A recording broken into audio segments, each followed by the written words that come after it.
നമസ്കാരം. ലോക്സഭാ തെരഞ്ഞെടുപ്പ് അന്തിമഘട്ടത്തിന് ഇനി 4 നാളുകൾ മാത്രം ബാക്കിയുള്ളത്. ശനിയാഴ്ച 6 മണിയോടുകൂടി എക്സിറ്റ് പോൾ ഫലങ്ങൾ വരെ പുറത്തു വരാൻ പോവുകയാണ്. 2019 പ്രകടനം ആവർത്തിക്കുവാൻ BJPക്ക് ആകുമോ? 8 സംസ്ഥാനങ്ങളിൽ NDAക്ക് തിരിച്ചടി ഉണ്ടാകുമെന്നൊക്കെ വലിയ വിലയിരുത്തലുകളൊക്കെ പല നേതാക്കന്മാരും നടത്തുന്നുണ്ട്. കോൺഗ്രസിൻ്റെ നില മെച്ചപ്പെടുമെന്നുള്ള സൂചനകളും വരുന്നുണ്ട്.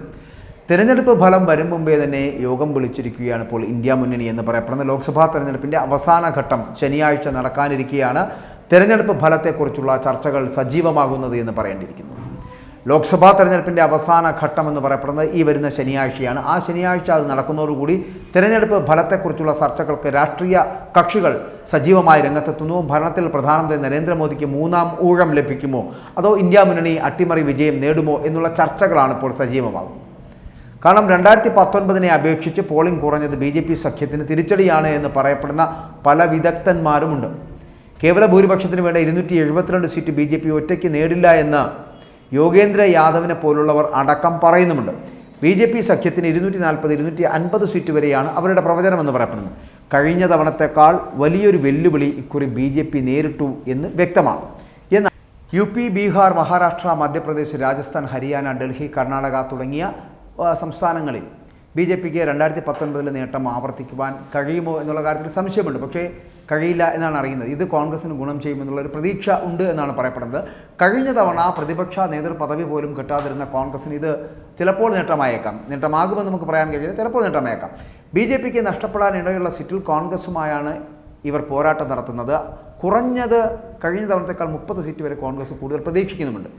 ഒരു ഘട്ടത്തിൽ ഒന്ന് മത്സരിക്കാൻ പോലും കോൺഗ്രസിന് ശേഷിയില്ലാത്ത അല്ലെങ്കിൽ കഴിയില്ല എന്ന് പറഞ്ഞ് എഴുതി തള്ളിയവർ പോലും ഇന്ന് കോൺഗ്രസിന് നേരിയ പ്രതീക്ഷ പങ്കുവയ്ക്കുന്നുണ്ട്. പക്ഷേ അതൊക്കെ വെറും പ്രതീക്ഷകൾ മാത്രമായിരിക്കും എന്നുള്ള കാര്യത്തിൽ സംശയമില്ല കേട്ടോ.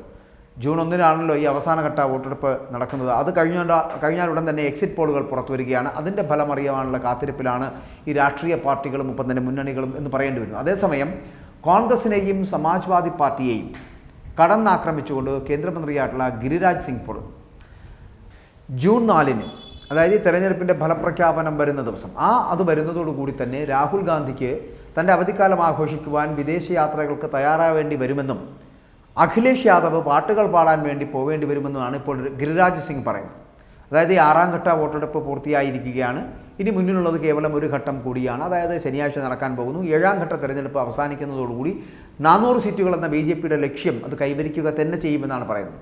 ജൂൺ 4 ഫലപ്രഖ്യാപനത്തോടുകൂടി ആ സ്വപ്നം പൂവണിയാണ് എന്നാണ് ഗിരിരാജ് സിംഗിൻ്റെ വാദം. വീണ്ടും ഒരു പരാജയത്തിൻ്റെ കൈപ്പറിയുന്നതോടെ രാഹുൽ ഗാന്ധി തൻ്റെ അവധിക്കാലം ആഘോഷിക്കുവാനായിട്ട് വിദേശത്തേക്കായിരിക്കും പോവുക. വേണമെങ്കിൽ ഈ അഖിലേഷ് യാദവിന് പാട്ടുകളൊക്കെ പാടി നടക്കേണ്ടി വരുന്ന ഒരു സ്ഥിതിവിശേഷം ഉണ്ടാകുമെന്ന് കൂടി ഗിരിരാജ് സിംഗ് കൂട്ടിച്ചേർക്കുന്നുണ്ട്. വാരണാസിയിൽ നിന്നാണ് പ്രധാനമന്ത്രി നരേന്ദ്രമോദി മത്സരിക്കുന്നത്. ആരൊക്കെ അദ്ദേഹത്തിൻ്റെ എതിരാളികളായി എത്തിയാൽ പോലും പ്രധാനമന്ത്രിയായി മോദി വരുമെന്നത് കാശിനാഥൻ്റെ തീരുമാനമാണ് എന്നാണ് അദ്ദേഹം പറയുന്നത്. മോദി സർക്കാർ വികസന പ്രവർത്തനങ്ങൾക്ക് പ്രാധാന്യം നൽകുന്നു.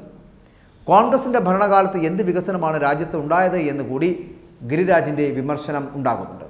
പ്രധാനമന്ത്രി നടപ്പിലാക്കിയ പദ്ധതികളും വികസന പ്രവർത്തനങ്ങളുമാണ് രാജ്യത്ത് ചർച്ചയാകുന്നത് എന്നും ജനങ്ങൾ രാജ്യത്തിൻ്റെ വികസനങ്ങൾക്കാണ് പ്രാധാന്യം നൽകുന്നത് എന്നും നൂറ്റാണ്ടുകൾക്ക് മുമ്പുള്ള കാലഹരണപ്പെട്ട ചിന്താഗതികളെ അവർ അകറ്റി നിർത്തുമെന്ന് കൂടി ഗിരിരാജ് സിംഗ് പറയുന്നുണ്ട്.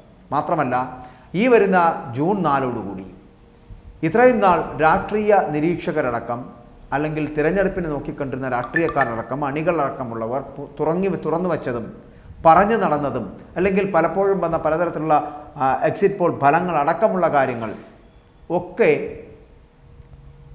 BJPക്ക് അനുകൂലമല്ലാത്തൊരു സാഹചര്യമാണ് 2024 എന്ന് പറഞ്ഞു വെക്കുമ്പോഴും കോൺഗ്രസിനോ അല്ലെങ്കിൽ ഇന്ത്യ മുന്നണിക്കോ അനുകൂലമാകുന്ന ഘടകങ്ങളുണ്ടെന്ന് പറയുമ്പോഴും ഇതൊക്കെ തെറ്റായിരുന്നുവെന്നും 2024 BJPയുടേതാണ് എന്നും നരേന്ദ്രമോദി തന്നെ വീണ്ടും പ്രധാനമന്ത്രിയാകുമെന്നുള്ള കാര്യത്തിലും സംശയമില്ല. നരേന്ദ്രമോദിക്ക് ഹാട്രിക് നേടുന്ന സാധ്യതയാണ് 2024 ഉണ്ടാകാൻ പോകുന്നത്.